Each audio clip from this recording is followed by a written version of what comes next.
তুই এখানে কি করছিস? চলে আয়।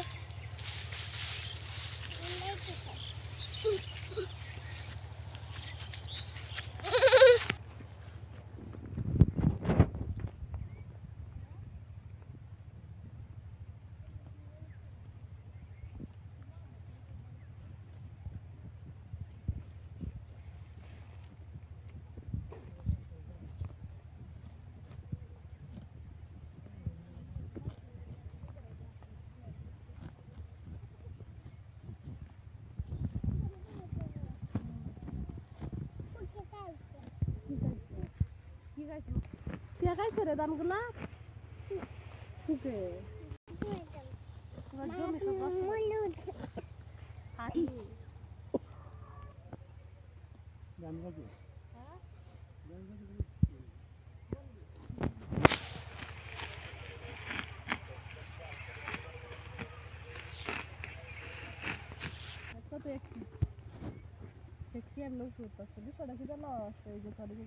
একদম সব ধান পোকা মানে কেটে নিচে ফেলে দিচ্ছে। দেখ এগুলো উঠাইছে, দেখ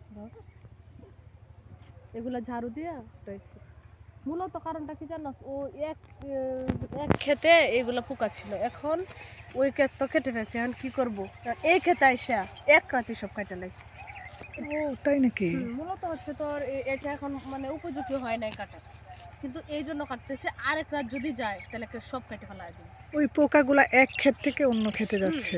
এটা যাবেই, মানে ওরা যেহেতু ক্ষুধার্ত থাকবে, তখন তো ওরা খাবারের জন্য কোনো কোনো জায়গায় যেতে হবে।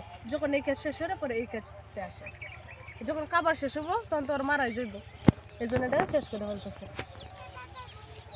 কৃষকদের এই বছর খুব তোর মানে একদম ক্ষতি হয়েছে। সব জায়গায় অনেক ধান মানে এভাবে কেটে ফেলে দিচ্ছে। এত দাম, এত পাখি আসছে দেখছো। এই পাখিগুলো না থাকলে তো আরো ক্ষতি হইতো, কারণ এই পাখিগুলো পোকাগুলো খাইতেছে। হ্যাঁ, এই পোকা এখন তো আর পোকা খেতে আসছে না, এখন নিশ্চয়ই ধান খেতে না আসছে। না, পোকার তো টেস্টই আলাদা। পোকার সাথে তুই ধান খাওয়ার তুলনা দিছ কেন? ওদেরকে পোকা বেশি পছন্দ? অবশ্যই পোকা অনেক পছন্দ। যাই হোক, দেখ এভাবে এভাবে যদি ওরা প্রতিটা ক্ষেতের মধ্যে এভাবে এরকম করে কুটি দিয়ে দিত, তাহলে পাখি আগে পোকাগুলা খাইতো, বুঝছস? কিন্তু ওরা ওই কাজগুলা ফার্স্টে করে না। শুধু এক ক্ষেতে থাকলে হবে না, প্রতিটা ক্ষেতের মধ্যে এইভাবে তোর এরকম কুটি দিতে হবে। তো পাখিটা বসছে না, মানে কি আশ্চর্য। ওই বাড়ির একটা ছেলে আছে ছোট, ওর বাবা ও কি করে ফাঁদ আছে না, ফাঁদ পাইতে এগুলাকে মেরে ফেলে। কিন্তু ওরা এটা বুঝে না, এটা যে আসলে কি উপকার। এই যে পাখিটা যখন পোকাটা খেয়ে ফেলবে, পোকাটা কি ধানের ক্ষতি করতে পারবে? কিন্তু ওটা ওরা বুঝে না। এগুলো আসলে আর এরকম করে গুলাই মারে, মানে পাখিটা কেমন মাইরা খায় ফেলে। এটা তো কত একটা মানে উপকারী জিনিস, এটা বোঝা না কারণে আজকে এদের এই অবস্থা। না হলে কিন্তু আর এই অবস্থা হইতো না। কৃষকদের তোর এই সিজনে হচ্ছে 800 টাকা মন থাকতো দাম, কিন্তু এখনই 1350 টাকা মন। কেন? কারণ ধান এত ক্ষতিতে আছে যে নিচে সব পড়ে যাইতেছে। তো কি হবে, সব জায়গাতে ধান করতেছে, অনেকে হাইব্রিড ধান টান করতেছে।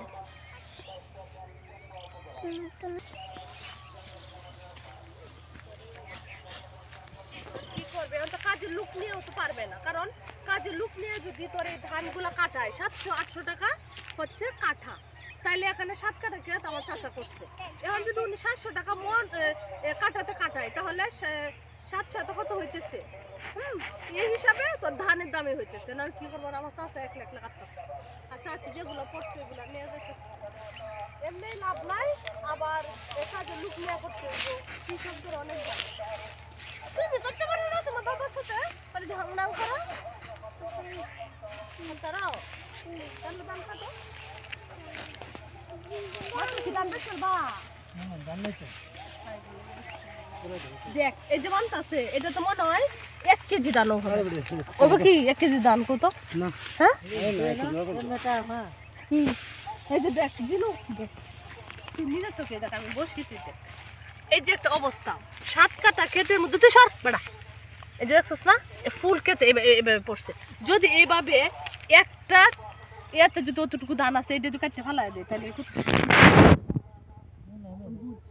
মানে কি পরিমাণ ওদের কষ্ট, আর কষ্ট তো হইতেছে, একজনে কাটতেছে আরেকজনে এগুলো আবার নতুন করে নিতে হইতেছে, এগুলো আবার ভাঙাতে পারবে না, এগুলো আবার বাইরে দিতে হবে, মানে শ্রমও যাচ্ছে সময়ও যাচ্ছে, সব কিছু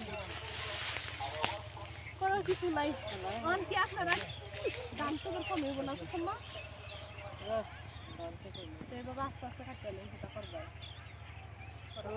তো সবাই লাইটও লাইলে